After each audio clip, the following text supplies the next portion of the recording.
Hello everyone, তনয়ার পাকশালাতে সবাইকে স্বাগত জানাই। যারা ফার্স্ট টাইম চ্যানেলটা ভিজিট করছো তাদের কাছে অনুরোধ রইল চ্যানেলটা সাবস্ক্রাইব করো, পাশে থাকা বেল আইকনটি প্রেস করো যাতে নতুন নোটিফিকেশান তোমাদের সামনে চলে আসে। জামাই ষষ্ঠী খাবার পর মনে হচ্ছে একটু হেলদি কিছু ট্রাই করবে, তাহলে অবশ্যই অল্প তেলে তেলাপিয়া মাছের পাতলা ঝোল ট্রাই করো।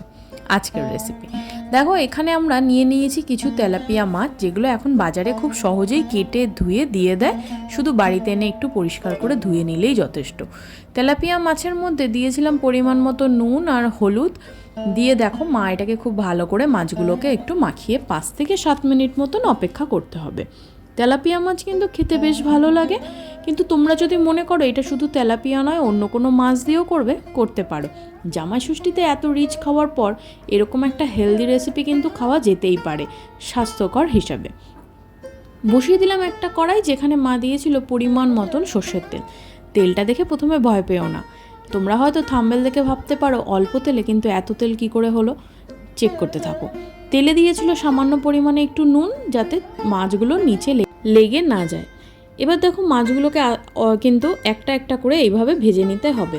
তোমাদের যদি পসিবল হয় তোমরা 3 বা 4 করেও কিন্তু ভেজে নিতে পারো। আমরা 2 করে এইভাবে সম্পূর্ণ মাছগুলোকে কিন্তু ভেজে নেব। যেহেতু জ্যান্ত মাছ সেহেতু খুব বেশি ভাজার দরকার নেই, একটু ভালো করে গোল্ডেন ব্রাউন করে ভেজে নিলেই যথেষ্ট। অনেকেই একটু কড়াভাবে ভেজে খেতে পছন্দ করে, তাহলে তারা সেইভাবেই করতে পারো।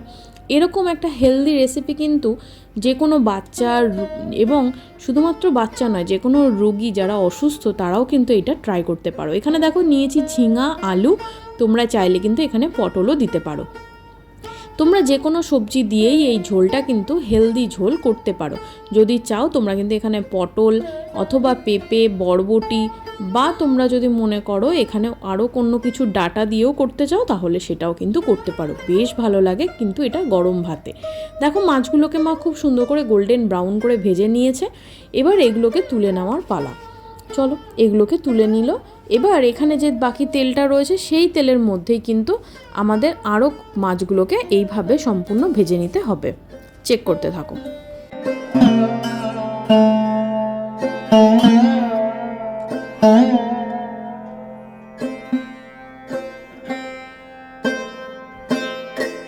ততক্ষণে দেখো এখানে একটু মশলা বেটে নেওয়া যাক। নিয়েছিল গোটা জিরে 1 চামচ মতন আর কিছু কাঁচা লঙ্কা।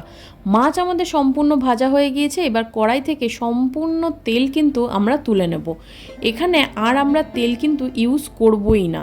চেক করতে থাকো, দেখে আশা করি তোমরা বুঝতে পারবে। দেখো হাতা দিয়ে কিন্তু সম্পূর্ণ তেল মা এখানে তুলে নিল। কড়াইতে কিন্তু 1 চামচও তেল নেই, বলতে পারো এক ছোট চামচের চা খাওয়া চামচের 1/2 চামচ রইল তেল। তোমরা আশা করি দেখে বুঝতে পারছো। এখানে তেলটা তুলে রেখে দিল। এবার এই তেলের মধ্যেই দিল যে কেটে রেখেছিলাম লম্বা করে আলু, সেই আলুগুলোকে তোমরা চাইলে যদি কোনো শক্ত সবজি থাকে যেমন পেঁপে বা ডাটা বা অন্য কিছু, তোমরা কিন্তু এই সময় ভেজে নিতে পারো। যেহেতু আমরা আলু আর ঝিঙা দিচ্ছি তাই ঝিঙেটাকে এই সময় ভাজার কোনো প্রয়োজন নেই। একটু ভালো করে নাড়িয়ে চাড়িয়ে নিয়েই কিন্তু আমরা এর মধ্যে দিয়ে দিলাম পরিমাণ মতন গরম জল। এখানে ঝোলের পরিমাণটা বেশ অনেকখানি হবে, যেহেতু পাতলা ঝোল সেহেতু জলের পরিমাণটা প্রচণ্ড পরিমাণে দিতে হবে, অবশ্যই বুঝে। এবার দিলাম পরিমাণ মতো নুন আর সামান্য একটু হলুদ। এখানে হলুদটা যখন খুব ভালো মতন মিশে যাবে হয়তো রঙটা একটু অন্যরকম আসতে পারে, কিন্তু ভয় পাওয়ার কিন্তু কোনো কারণ নেই। চেক করতে থাকো, আশা করি দেখে বুঝতে পারবে। দিল এখানে ফাটিয়ে নেওয়া কিছু কাঁচা লঙ্কা। এবার ঢাকা চাপা দিয়ে একটু বলক ওঠা অবধি অপেক্ষা করব। দেখো খুব সুন্দর বলক উঠে গিয়েছে। আমাদের কিন্তু ঝোলের রঙটা দেখে কিন্তু অনেকটা ভয় পাওয়ার মতনই, কিন্তু ভয় পাওয়ার কোনো কারণ নেই। দিয়ে দিল সেই কেটে রাখা ঝিঙেগুলোকে ভাজার কোনো প্রয়োজন নেই, এমনিতেই খুব সুন্দর কিন্তু এটা একদম মুচকে আসবে। সেই জন্য দেখো খুব ভালো করে দিয়ে এইভাবে একটু নাড়িয়ে চাড়িয়ে নিতে হবে। এবার যখন আরেকটু বলক উঠবে এবং ঝিঙেগুলো বেশ সুন্দর মজে উঠবে তখন এটাকে আমাদের নামিয়ে দিতে হবে। আলু আমাদের 70% কুক হয়েই গিয়েছে। ঢাকা চাপা দিয়ে আরও 10 মিনিট অপেক্ষা করলাম। ঝিঙে কিন্তু দেখো খুব সুন্দর সিদ্ধ হয়ে গিয়েছে এবং আলুও কিন্তু আমাদের বেশ অনেকখানি সিদ্ধ হয়েই গিয়েছে। ভালো লাগছে ভিডিওগুলো? দেখো আলু কিন্তু আমাদের একদম ডান, আর যেইটুখানি কাছে সেটা আমাদের পরেই হয়ে যাবে। এবার এই ঝোলটাকে একটা বাটির মধ্যে রেখে দিলাম।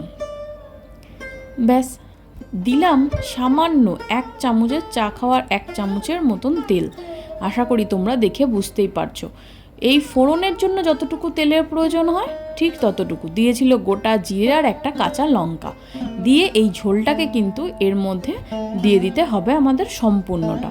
দেখো সম্পূর্ণ ঝোলটা আমাদের এর মধ্যে দিয়ে দিল।